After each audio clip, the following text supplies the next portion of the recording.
Bowled him right through Rohit Sharma. Second. দেশের জার্সিতে সবশেষ ভারতের বিপক্ষে মাঠে নেমেছিলেন সাকিব আল হাসান। সফরের মাঝপথেই জানিয়েছিলেন টেস্ট ও টি-20 থেকে অবসরের ঘোষণা।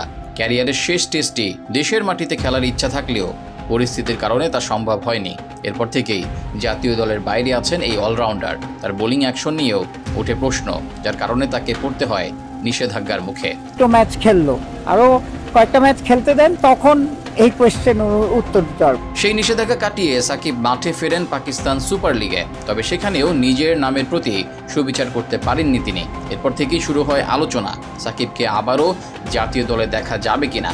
সোমবার এ নিয়ে মুখ খোলেন বিসিবির মিডিয়া কমিটির চেয়ারম্যান ইফতেখার রহমান মিঠু। তিনি বলেন, সাকিব একজন বিশ্বমানের খেলোয়াড়, যে কোনো দলে সে বড় সম্পদ। টিম ম্যানেজমেন্ট ও সিলেক্টরদের বিবেচনায় সে সবসময় থাকে।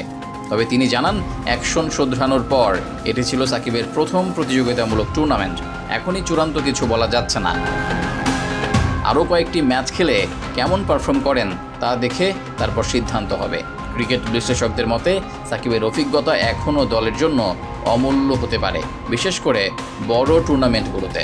তবে তার ফর্ম ও ফিটনেসের উপরই নির্ভর করছে জাতীয় দলে ফেরার সম্ভাবনা। এখন প্রশ্ন একটাই, আবারও জাতীয় দলের জার্সিতে দেখা যাবে তো সাকিব আল হাসানকে?